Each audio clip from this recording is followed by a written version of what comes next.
Hoxe imos facer un exercicio sinxelo en Blender no que imos aprender a xogar co que é o punto de pivote. Para iso imos facer unha mesa e unhas sillas. Comezo a sacar unha escena, o cubo inicial, e vouno escalar no eixo Z para deixalo máis finiño. Ok. Teño o meu cubo, vou poñerme en vista ortogonal, 5 no teclado numérico e 7 vista dende arriba. Se premo en Z, pode elixir vouno ver en estructura, en wireframe. Entón, vou engadir agora unha pata da nosa mesa, por exemplo.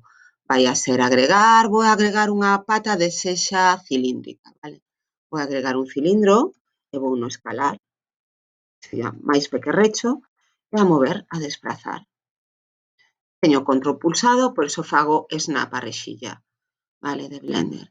Moi ben, máis cousas que quero facer. Vou a escalar no eixo Z este cilindro. Ese Z, vou pinchar control un principio para facer snap a rexilla. E agora vou mover no eixo Z, G, Z.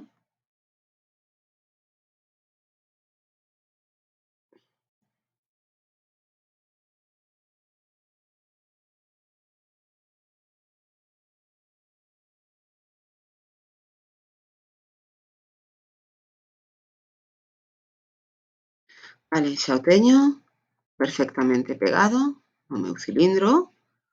Se llevo a Z, previsualización de materiais, xa teño unha pata da miña mesa. Vale, podemos xogar, facela máis estreita, máis longa, o que queirades, vale? Nun principio a min voume quedar así e vou pasar outra vez a vista en planta, Z para ver estructura. Agora o que vou facer é, no cursor 3D, que non debín de movelo, que teña que estar no 000, pero vouno volver a colocar eu na botoneira de propiedades, vista, posición do cursor 3D, 000, así tamén aprendemos como poñelo se se nos vai, de acordo? Vou a duplicar este obxecto e o vou a poñer nas 4 esquinas do meu cadrado, do meu taboleiro, pero quero rotalo en relación co cursor 3D.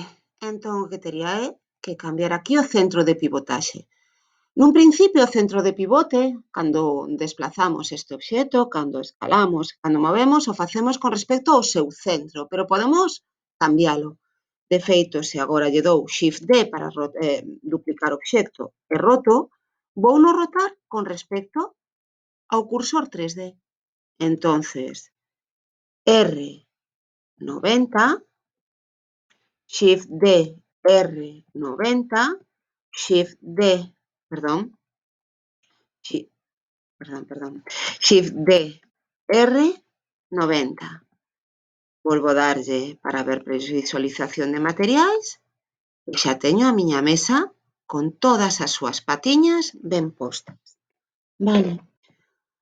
Moi ben, vou a agregar, vou a seleccionar todo, por exemplo, cunha selección de caixa, con B pulsado facemos unha caixa, B, pulso, fago unha caixa e teño todo seleccionado, vou nas desplazar no eixo Z,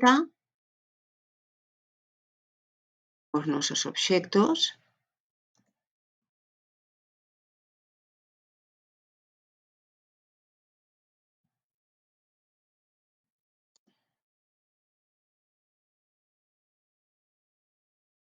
Así máis ou menos.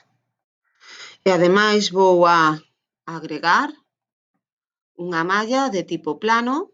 Esta malla de tipo plano vou a escalar. Vamos ver que temos. Temos a nosa mesa. Este plano vou a escalar máis. De acordo? E se queredes a nosa mesa, vou seleccionala toda. Imos con Shift pulsado, tamén outra forma de facer seleccións. Vou coller e vou darlle un material, un novo material, que lle vou a chamar mesa, por exemplo. Vale, e voulle cambiar a cor de base, e vai ser unha cor así un pouquiño máis alaranxada. De acordo? Vale, pois xa estaría. Entón, vou aplicar a todos estes obxectos, material mesa,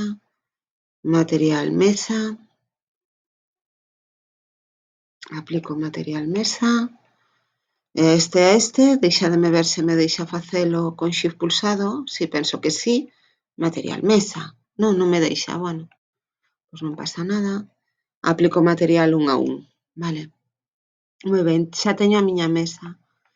Agora temos que crear as sillas. Que vou facer? Vou seleccionar todas as partes da mesa e vounas duplicar, shift D, e vounas desplazar no eixo X. E agora quero escalalas. E vounas escalar ademais con respecto a este punto de pivote que sería o cursor 3D. Fixadevos a diferencia, que sería escalar con respecto ao centro do volume de delimitador, que o escala con respecto a si mesmo, ou escalar con respecto ao cursor 3D. O resultado é o mesmo, pero, bueno, no meu caso vai ser máis interesante escalar con respecto a este segundo punto. Moi ben, vou facer máis cousas, vou a deseleccionar con A, selecciono e deselecciono todo, e vou seleccionar, por exemplo, estas dous barras, perdón, A, selecciono e deselecciono todo, vou seleccionar, por exemplo, estas dúas barras, e vou darlles un shift D, Z para desplazalas no eixo Z, vamos poñernos un poquinho máis, GZ, podemos traballar con máis ou menos precisión, pero non pasaría nada. Vou coller este tabuleiro, vou cambiar o punto de pivote, quero que centre con respecto a, que rote con respecto a si mesmo, entón shift D, orígenes individuais, R, con respecto ao eixo Y, 90 graus, vou no escalar no eixo Z agora, vou no mover no eixo Z, no eixo X, se queredes facer snap control pulsado, se non vos importa demasiado sen pulsar control, xa tería un exemplo dunha silla, moi ben, selecciono toda a miña silla, todos os obxectos con shift pulsado,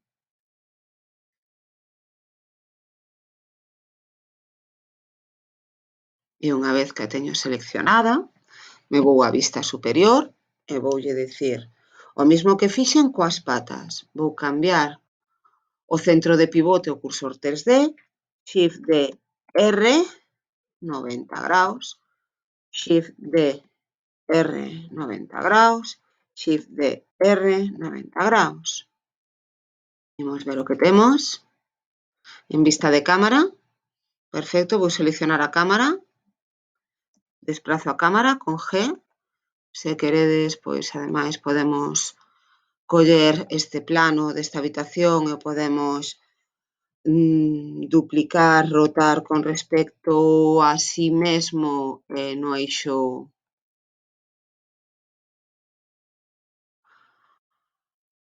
RX90, G no eixo X, perdón, G no eixo Y,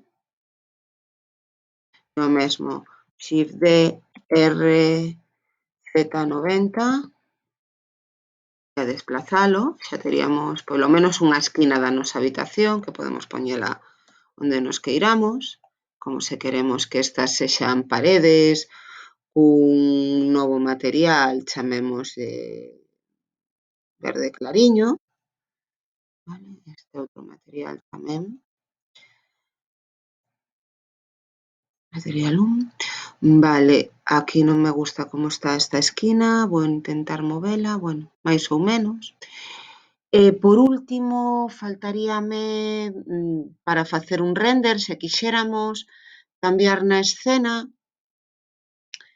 e darlle unha oclusión ambiental para, como quen di, acender a luz, faríamos procesar un fotograma, faríamos o render, e aquí teríamos, pois, eso, un exercicio moi sinxelo, cunha iluminación moi básica, unha oclusión ambiental e un foco de luz puntual de unha mesa e unhas sillas básicas, no que exercitamos un pouco duplicar e rotar con respecto un centro de pivotaxe, escape para sair do render, vale?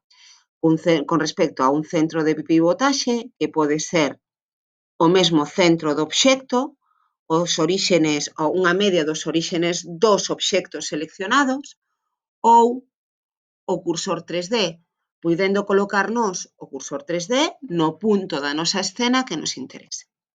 Veña, espero que non fose demasiado longo o vídeo e un saúdo a todos.